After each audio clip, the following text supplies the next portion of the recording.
இந்த சாச்சனா பொண்ணு போகிறப்போ என்னையும் அழ வச்சுட்டு போயிட்டா. சத்தியமாக எத்தனை பேர் எவிக்ஷன் பார்த்து அழுதிங்கன்னு எனக்கு தெரியாது. எனக்கு உண்மையிலே அழுக வந்துச்சு. ரொம்ப இமோஷ்னல் மொமெண்ட்டாக இருந்தது. ஆர்ஜே ஆனந்தியோட எவிக்ஷன் அப்படி தான் இருந்தது. ரொம்ப எல்லாருமே அன்ஷிதாலாம் ரொம்ப ரியலாக அழுதாங்க. தர்ஷிகா அழுதாங்க, பவித்ரா அழுதாங்க. அதுக்கப்புறமா சாச்சனா எவிக்ட் செகண்ட் எலிமினேஷன் சொன்னோடனே சாச்சனாக்கு ஒரு டவுட் வந்துருச்சு போல இருக்குது. சாச்சனாவோட ஃபேஸ் தான் ரொம்ப மாறிச்சு. அப்புறம் எவிக்ட் ஆனாங்கன்னு சொன்ன உடனே செகண்ட் எலிமினேஷன் சொன்ன உடனே முத்துவோட ஃபேஸையும் காமிச்சாங்க. சாச்சனா போர்டு காமிக்கிறதுக்கு முன்னாடியே முத்தோட ஃபேஸ் ஒரு மாதிரி ஆச்சு. அப்புறம் சாச்சனான்னு காமிச்சோடனே எல்லாரும் டோட்டல் அவுட்டு. ஈவன் சௌந்தர்யா கூட அவங்கள நாமினேட் அவங்க கூட சண்டை வந்த சௌந்தர்யா கூட ஃபேஸ் டல்லாக தான் ஆச்சு. யாருமே வந்து அந்த எவிக்ஷன் என்ஜாய் பண்ணல. எல்லாருமே ரொம்ப அப்செட் ஆனாங்க. அப்புறம் வந்துட்டு சாச்சனா வந்து வெளியே போகிறதுக்கு முன்னாடி மஞ்சரி எல்லாரும் பார்த்து ஒரு வார்த்தை சொல்லியிருப்பாங்க. மஞ்சரிக்கா நல்லவங்க தான், அவங்க கூட பேசி பாருங்கள், அப்போ தெரியும் உங்களுக்கு, நீங்கள் நினைக்கிற மாதிரி கிடையாது. எனக்கும் முதல் 3 வாரம் பிடிக்காம தான் இருந்துச்சு, அப்புறம் பழக ஆரம்பிச்சப்பறம் தான் எனக்கு அவங்கள ரொம்ப பிடிக்க ஆரம்பிச்சது அப்படின்னு சொல்லியிருப்பாங்க.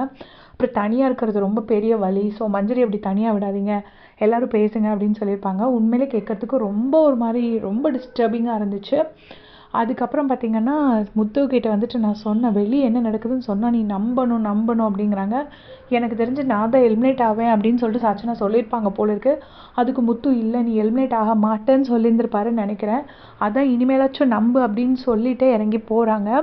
இறங்கி போனதுக்கப்புறம் விஜய் சேதுபதி சார்கிட்ட நிற்கும் போதும் இனிமேல் நான் உங்களை அப்பான்னு தான் கூப்பிடுவேன் அப்படின்னு சொல்லிட்டு முத்து பார்த்துட்டு சொல்கிறாங்க, யாருக்காக கேம் பார்க்குறனோ இல்லையோ உனக்காக கேம் பார்ப்பேன் அப்படிங்கிறாங்க. முத்துவும் வந்துட்டு நான் நிஜமாக சொல்கிறேன், இந்த வீட்லேயே நீ தான் பெஸ்ட்டு பிளேயர் அப்படின்னு சொல்கிறாரு. அப்புறமா சாச்சனா எவிக்ட் ஆகி போனதுக்கப்புறமா முத்து இங்கெல்லாம் என்ன சொல்லிட்டு இருக்காருன்னா, சைல்டிஷ்னஸ் வந்து இங்கே சரிப்பட்டு வராது போல இருக்குது அப்படிங்கிறாங்க.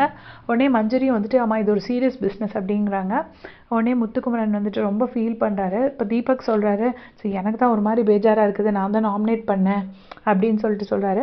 ஆனால் கடைசி இறங்கி வெளியில் போகிறப்பவும் தீபக் கிட்ட வந்துட்டு சாச்சனா சொல்கிறாங்க, இல்லை இப்போவும் சொல்கிறேன் உங்களை எனக்கு பிடிக்காது அப்படிங்கிற மாதிரி சொல்கிறாங்க. அதுக்கு தீபக் சொல்கிறாரு, நான் சொன்ன அட்வைஸ்லாம் உனக்கு வாழ்க்கையில் நீ போக போக தேவைன்னு தெரிய வரும் அப்படின்னு சொல்கிறாரு. சொன்னதுக்கு வந்துட்டு விஜய் சேதுபதி சாரும் நல்லா அந்த இடத்துல கிளாப் பண்ணுறாரு. அப்புறம் விஜய் சேதுபதி சாரை பார்த்துட்டு இனிமேல் நான் உங்களை வந்து அப்பான்னு தான் கூப்பிடுவேன், இனிமேல் நான் சார்னு கூப்பிட மாட்டேன் அப்படின்னு சொல்லிட்டு ஹக் பண்ணிவிட்டு சாச்சனா ரொம்ப கிரேஸ்ஃபுல்லாக எவிக்ட் ஆகி போகிறாங்க. ஸோ பரவாயில்ல, அந்த பொண்ணு பேர் ரொம்ப டேமேஜாக இருந்தது, அதுக்கு கொஞ்சம் வந்து பேரை சரி பண்ணிவிட்டு வெளியில் போகிறாங்க அப்படின்னு நான் நினைக்கிறேன். இல்லை அதே பேரோடு தான் வெளியே போகிறாங்களா, இல்லை சரி பண்ணிவிட்டு வெளியே போகிறாங்களா, நீங்கள் என்ன நினைக்கிறீங்கன்னு மறக்காமல் கமெண்ட்ஸில் சொல்லிடுங்க. தேங்க்ஸ் ஃபார் வாட்சிங்.